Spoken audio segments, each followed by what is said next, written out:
Salve galera, tudo bom com vocês?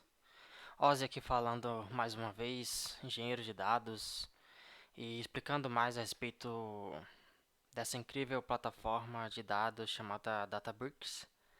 Hoje nós estamos indo já para perto do fim do que você deve conhecer da ferramenta DBUtius, que nada mais é que a ferramenta que trata as principais funções do sistema. Então, com essa ferramenta você vai ter uma noção bem profunda, como a gente já tem visto nos últimos vídeos, sobre copiar arquivos, colar arquivos, mover arquivos, listar uma pasta e enfim. Hoje nós já estamos na no terceiro tópico de funções importantes, tá? E hoje nós veremos é, a função de run. E é isso aí, já estamos na parte de notebooks, né? O gerenciamento de notebooks, que basicamente vai ser duas funções. Será a função run e a função exit. Hoje eu vou focar na função run porque é muito importante que você conheça os aspectos mais a fundo. Então não adianta só falar para que serve, porque sem mostrar de fato um exemplo real de como você usar isso. Basicamente a função run, se eu fosse resumir, ela serve para você executar um notebook a partir de outro notebook, tá? E por que isso é importante? Porque muitas vezes, né, a gente desenvolve código e esse código ele pode ser usado em vários lugares diferentes. Imagine que você está trabalhando com certas APIs, você desenvolve ali alguns códigos, algumas funções específicas para trabalhar naquela API. E você quer levar essa função para vários notebooks. Então não adianta, beleza, eu já fiz uma vez, eu não vou digitar o código novamente. Perfeito. Você não vai precisar digitar esse código novamente. Mas você não vai também precisar ficar copiando todas essas funções, várias e várias células e colando em cada notebook. Então, basicamente é isso que a função run faz, tá? O método run faz. Então, vamos lá. Vamos começar e para que fique bem claro como isso acontece, a gente vai criar um notebook à parte com algumas funções, eu diria que bem aleatórias, mas bem simples, tá? De fazer. Talvez eu coloque uma função um pouco mais complexa, mas vamos fazer duas ou três funções em um novo notebook. E a partir disso, a gente depois vai chamar esse notebook com essa função aqui. E vocês verão a importância dessa desse método que permite a gente executar um outro notebook, tá? Legal. Então, na verdade eu quero criar, deixa eu só voltar, porque eu quero deixar essa página aqui que em breve nós usaremos ela novamente. Então, venho aqui. Opa, deu uma travadinha. Boa. Vou segurar o Ctrl e vou clicar, ainda assim ele não foi. Então, beleza, vamos construir aqui e depois a gente vê. Na verdade, olha só, vou só... Segurei o Ctrl novamente, cliquei aqui no nome Databricks, ele vai me levar para o início. E aqui eu vou voltar de novo para a minha página que eu estava, só para deixar ela aqui bonitinha no canto, tá? E a gente já continua com a nossa gravação. Beleza. Então aqui, vou colocar aqui o nome bem específico, vou colocar teste run.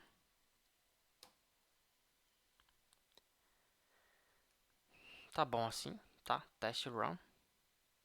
Beleza. Agora eu irei desenvolver algumas funções. Então, vou fazer uma função bem simples aqui, tá? Mas imagine que você está no seu dia a dia de trabalho e você precisa é, desenvolver funções ali para trabalhar no seu dia a dia, códigos em geral para você trabalhar no seu dia a dia, para resolver um determinado problema. E depois, se você quer, não sei, fazer talvez um workflow com vários notebooks e cada um desses notebooks você precisa importar essa função.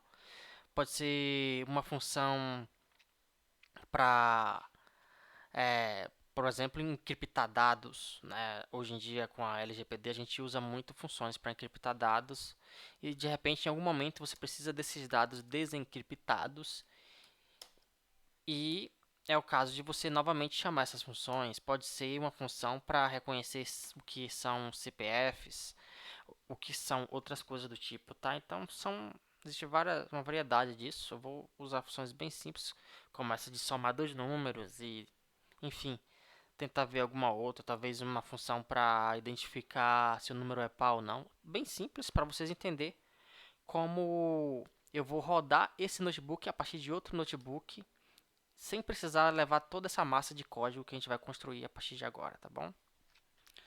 Então,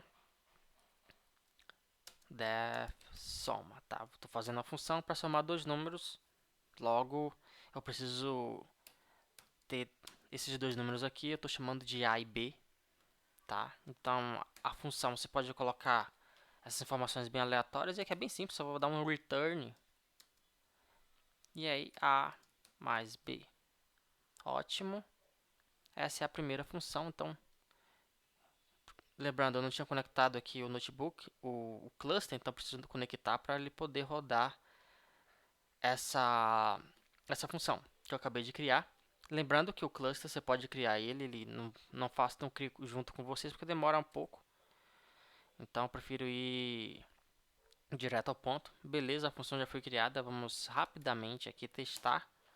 Então vou colocar 2,3, tá? E vou ver se ele vai realmente somar. Beleza, somou perfeitamente. Tá, tudo bem, eu vou apagar, só pressionar duas vezes D no teclado. Lembrando que você tem que deixar a seleção fora. Seleção dentro é quando esse tracinho fica piscando e quando você dá um ESC, ela fica fora. Vou pressionar agora a tecla B. Vou construir mais outra função aqui. Essa função será para a gente verificar se o número é par. Essa até eu vou trabalhar um pouco mais, né? Deixar ela um pouquinho melhor. Então, eu estou tratando de colocar aqui, isso aqui é muito importante. Acredito que quem já trabalha com código no dia a dia sabe o quão importante é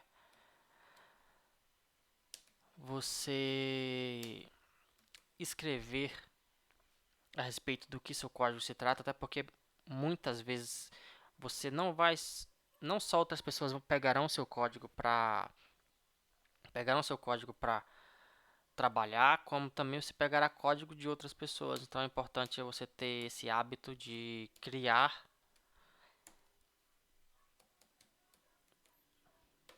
informações. Então, aqui novamente estou escrevendo a função. Essa função irá verificar se o número é par, tá? Eu vou fazer uma condição agora aqui dentro, tá? Colocando se o número, e aí eu vou usar aqui uma propriedade do Python, que é esse percentual 2. Isso aqui nada mais faz do que verifica se a divisão desse número tem algum tipo de resto. E aqui eu estou colocando uma condição que é o seguinte: se essa condição tiver o tipo de resto zero, ou seja, não vai ter nenhum resto, eu vou exibir a informação um print, tá? Aí eu vou utilizar também aqui o fstring. Para quem não conhece o fstring, ele permite que você edite informações no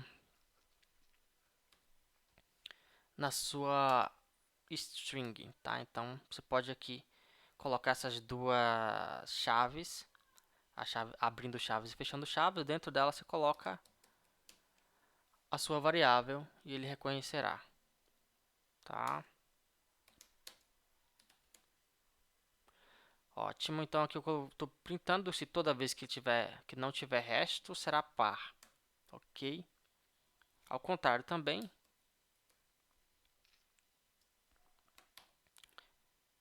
caso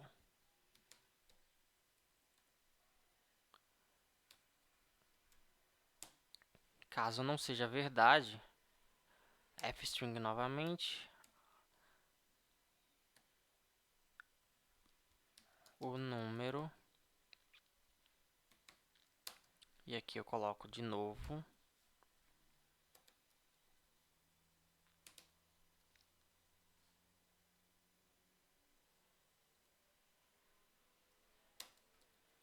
não é par. Show de bola. Agora a gente pode...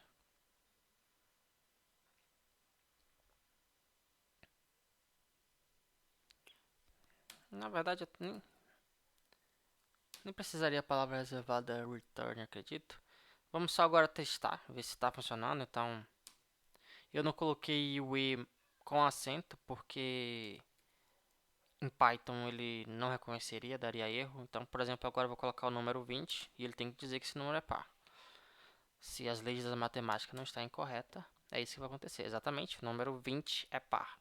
Se eu colocar o número 21, ele vai dizer que o número 21... Opa, eu errei aqui. É impar. Não, tá correto, na verdade. Não é par, tá corretinho. Então, beleza, o número 21 não é par.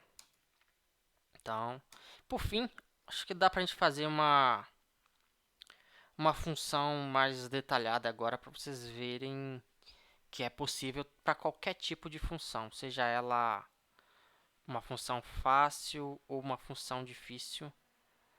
Dá pra gente trabalhar com qualquer tipo de função. Vou fazer agora uma função, vamos lá, que ela vai trabalhar texto. Ela vai analisar a frequência de uma palavra ou até mesmo de uma preposição, tá? Então, vamos lá, vou colocar em inglês como costume. Isso aqui é mais um costume porque, como Python é uma linguagem em inglês, é interessante a gente tentar sempre escrever em inglês, até porque você acaba lidando muito com a língua inglesa enquanto está programando, né? Então, coloco o texto. E aqui eu vou criar também essa top N aqui, que vai ser basicamente o quanto de palavras eu quero que ele me traga. E aí eu vou colocar a parte. Se eu quero que ele me traga as 5 palavras mais frequentes, se eu quero que ele me traga as 10 palavras mais frequentes. E como default aqui, como padrão, eu já coloco 5. Então, ou seja, não é um argumento obrigatório, não um parâmetro obrigatório. Então, se você não colocar nada, ele vai trazer as 5 principais. Mas se você colocar 10, eu quero 7, eu quero 6, ele vai trazer o excedente, esse número exato, tá? Então, beleza. Aí, primeiramente, o que a gente precisa fazer, então? A gente precisa remover pontuações e transformar o texto em minúsculas. E para isso, existe... Então, aqui, remover pontuações e transformar o texto em minúsculas, tá? A gente pode usar um módulo do próprio Python chamado RE, que nada mais é do que a Regular Expression. Hoje em dia ainda é bastante utilizado, mas é algo que os programadores, isso não é exclusivo da linguagem Python, praticamente toda linguagem tem uma espécie de padrões para palavras regulares, né? Expressões regulares. E isso aqui vocês podem depois, para quem não conhece, pesquisar, é bem interessante, tá? Vocês entenderem. Agora que eu estou usando também um rstring para poder usar alguns caracteres especiais. Vamos lá. Aqui está. Então,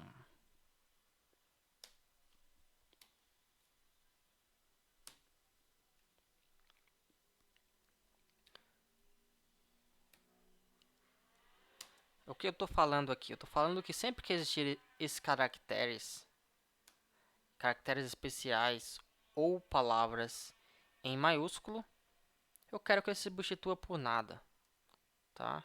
O sub do método do RE, do módulo RE, ele serve exatamente para isso, tá? E aqui eu coloco que ele trabalhe na variável text, beleza? No final eu coloco lower, que é um método para transformar palavras em minúsculas. A gente tem o upper e o lower, tá bom? Beleza, basicamente a primeira parte é isso. Agora eu vou dividir o texto em palavras e para isso eu vou dar um split, tá?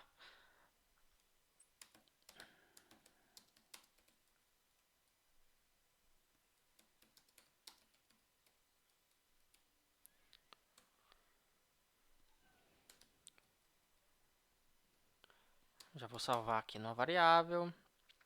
Então aqui que eu já tinha pegado o text cleaned ponto split. Opa, split.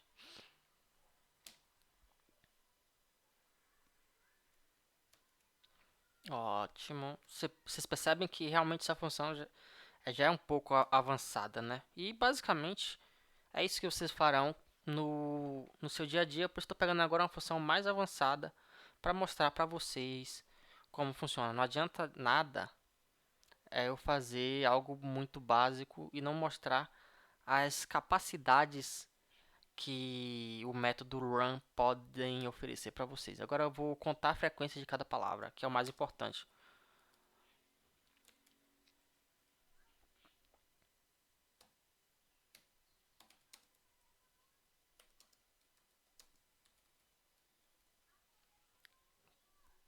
Aí eu vou pegar agora de novo esse método que eu estou importando aqui.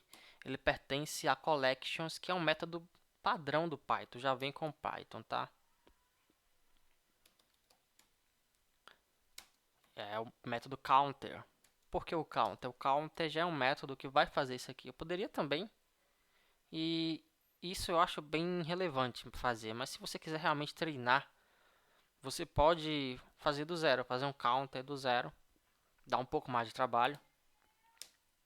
E para essa aula, inclusive, que já está extensa, ficaria ainda mais, não é o meu objetivo.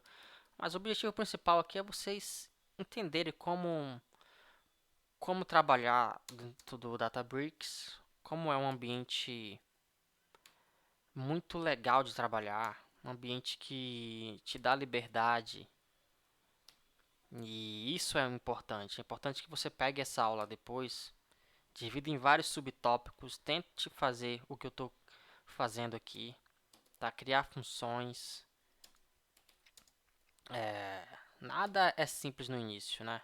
Se vocês não têm tanto costume em codar, vocês podem fazer isso com calma, tá? Agora eu vou obter as palavras mais frequentes. Uma vez que eu já coloquei todas as palavras dentro do counter, vou criar aqui uma variável chamada palavras mais comuns. Eu vou continuar usando o inglês aqui.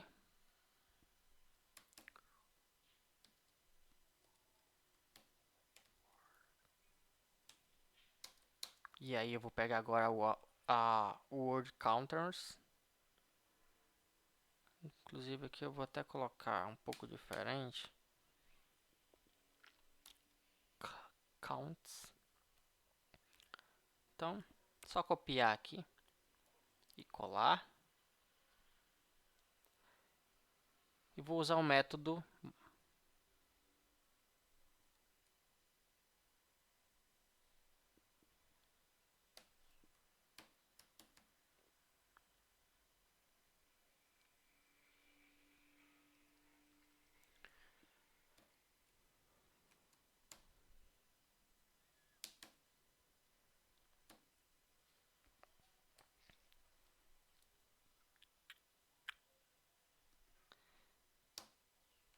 E como eu já defini essa top N lá em cima, eu não preciso mostrar aqui quanto eu quero, até porque eu quero deixar esse método bem um método padronizado, mas que vocês podem personalizar, tá? Colocar o número que convém a vocês. E no final eu só vou retornar o most common words, tá? Então só dando uma analisada para ver se fez tudo direitinho. Uhum. Parece que sim. Umas coisas também interessantes do Databricks é que ele vai te sinalizar às vezes se você tem um erro de sintaxe bem claro. Às vezes se o erro for muito complexo, claro que não. E aí essa é uma das vantagens do Databricks Premium, né? Que quando vocês forem trabalhar numa empresa que usa o Databricks, vai ser essa ferramenta que você vai utilizar. Aqui é muito mais para você trabalhar com código e treinar o código do que para vocês trabalharem. Aqui é um ambiente comunitário para deixar, né, o Databricks criou esse ambiente para deixar vocês craques da ferramenta e depois sim poder implementar essa ferramenta em outro lugar. Beleza? Dito isso, agora chegou a parte divertida. Eu vou pegar é, um texto específico para a gente trabalhar. Então aqui eu vou criar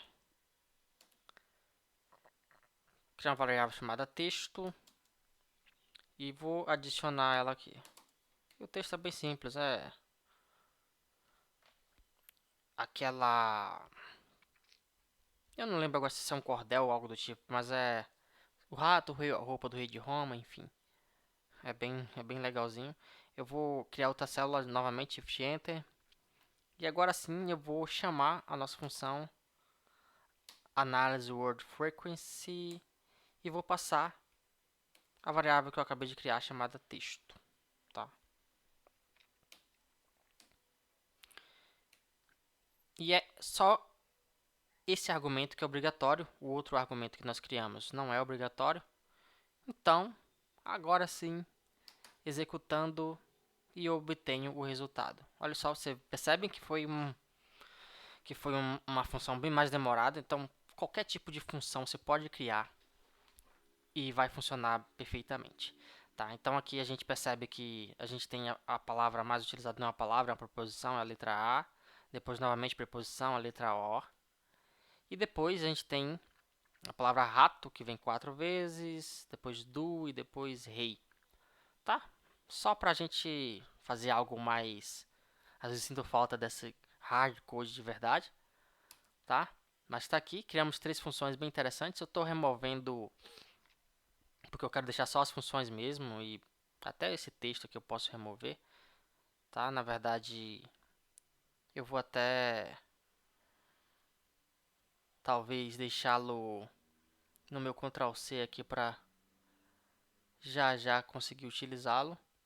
É isso, tá? Então criamos o notebook está salvo em algum lugar, a gente vai para esse lugar agora porque a gente precisa pegar exatamente esse caminho que ele está me pontuando aqui, ó.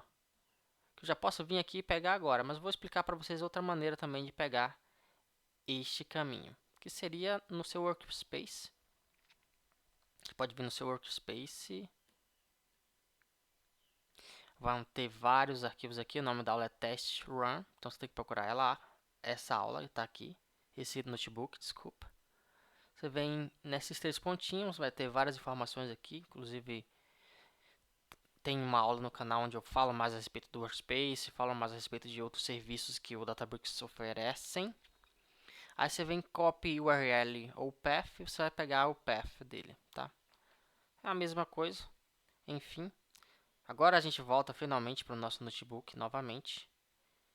Então aqui eu já na parte 3 que a gente comenta sobre as duas principais funções do notebook. Tem algo muito interessante. Eu já previamente dei uma olhada. Esta maneira aqui de fazer, que é chamar dbutils notebook run, passar o endereço, que é o nosso endereço aqui. Eu copiei. Esse aqui é o timeout, ou seja, você define um tempo para ele rodar esse notebook. Se ele demorar mais, ele vai cancelar, ele vai dar um erro. E existe também aqui esse dicionário que você pode de repente uma função ali que depende de algum parâmetro e tal, você pode passar de um dicionário. Eu não acho tão relevante, não é obrigatório também, então você pode até tirar essa função, esse, esse parâmetro, e você pode colocar para rodar. Ele dará erro aqui porque a versão que eu utilizo do Databricks ela é limitada e ele vai achar que eu estou querendo chamar funções de workflow e ele vai dar erro. Então, se eu rodar agora, exatamente ele fala exatamente o seguinte, que para habilitar o notebook workflow, por favor, atualize para a, a versão paga do Databricks. E não é o que eu quero aqui. Então, eu posso vir aqui ó, e remover para não ficar feio assim, sabe? Esses códigos aqui. Você pode vir aqui em Clear Output e aí vai remover essas informações. Eu vou fazer o seguinte. Há uma outra maneira de a gente, inclusive é a maneira que eu uso no dia a dia, que é bem mais simples do que isso. Então vou apertar um B aqui, criar uma nova célula, que é basicamente você usar o percent. Lembrando que a gente viu isso muito quando a gente trabalha com MD, então por exemplo aqui eu estou usando o percent aqui e o MD que é para fazer essa deixar nesse tipo de formatação aqui bonito, a gente usa o percent MD para ativar, tá? Mas aqui esse percent a gente não vai usar MD, vai usar diretamente o run. E quando a gente faz isso e joga direto o caminho, a gente consegue rodar tudo do notebook. Vocês percebem que é bem rápido. E aí você fala, então quer dizer que tudo que eu criei aqui neste notebook já rodou aqui dentro? Então está disponível? É exatamente isso. Agora tudo que eu criei aqui dentro, então a função soma, a função epar e a função analyze word frequency, está tudo neste notebook e agora eu consigo provar para vocês. Então vamos rodar cada uma das funções para a gente finalizar esse vídeo com chave de ouro, vocês entenderem de uma vez por todas e de uma maneira muito mais lúdica, muito mais bonita, mão na massa, como é que funciona esse método do dbutils notebook. Tá? Então vamos lá, soma. Vocês percebem o seguinte, quando eu começo a digitar soma, o autocomplete já fala, ó, isso aqui é uma função e está aqui dentro. Então se eu clicar aqui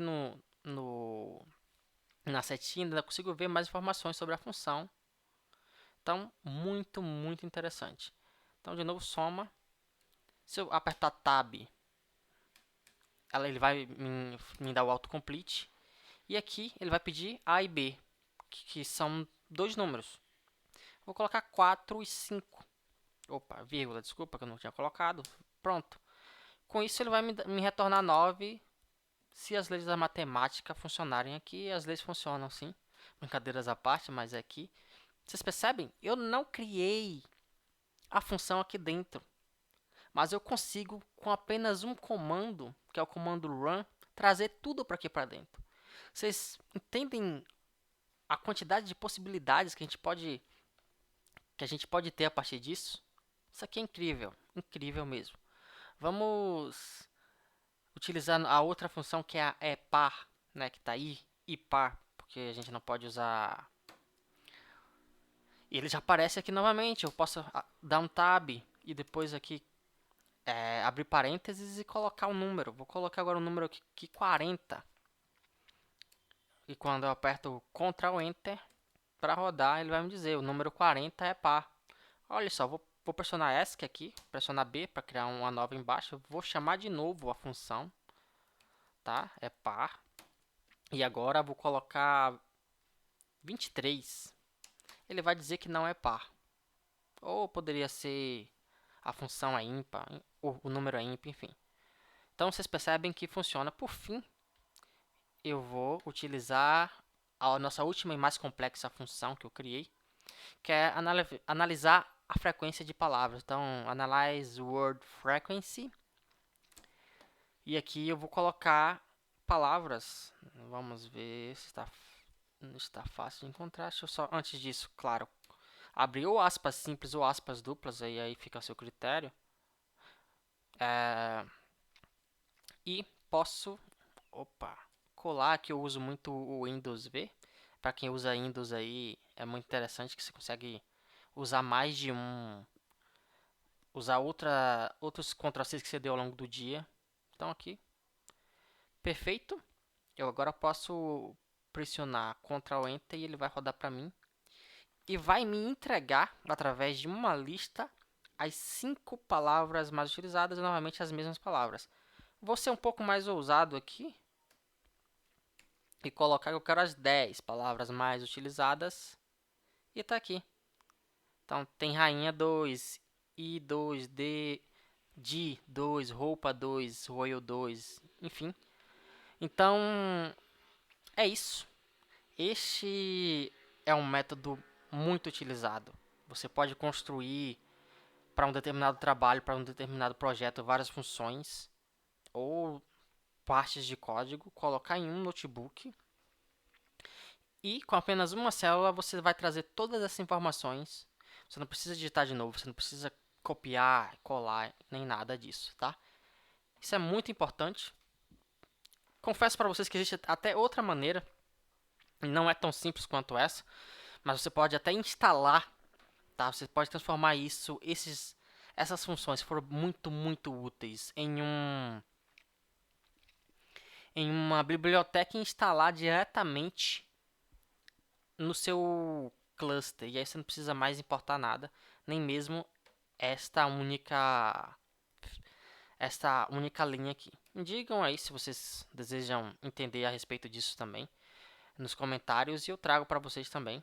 Lembrando que essa é muito mais avançada, então vai ser um código bem mais complexo, mas é muito importante.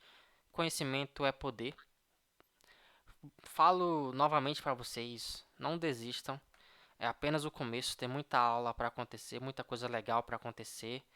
Nós estamos já se aproximando do final de DB Úteis. Com esses conhecimentos já estão dominando o notebook, se vocês chegaram até aqui. Tá? Notebook não tem nenhum segredo, como vocês viram. Parece muito com um Jupyter. E assim, existem outras funções do Databricks que eu trarei em breve. E aí serão funções que eu não poderei trazer no community. Então terei que partir para a versão paga do Databricks. Mas vocês só de poderem ver essas funções, se vocês ainda não trabalham e planejam trabalhar com a ferramenta, é muito importante vocês conhecerem. Mas enfim, é só o começo, tem muita coisa boa para acontecer. Vou deixar na descrição aí minhas redes sociais, o Instagram do canal que tá parado por enquanto, mas em breve a gente vai dar continuidade. E o meu LinkedIn também, caso você queira conectar comigo. E, novamente, é só o começo. Se inscrevam no canal para quem não é inscrito e vamos juntos, vamos democratizar o conhecimento, que isso é muito importante. Obrigado por quem chegou até aqui. Sei que foi uma aula longa, mas acredito que com muito conhecimento. E é isso aí. Tamo junto. Keep learning e tchau, tchau, até a próxima.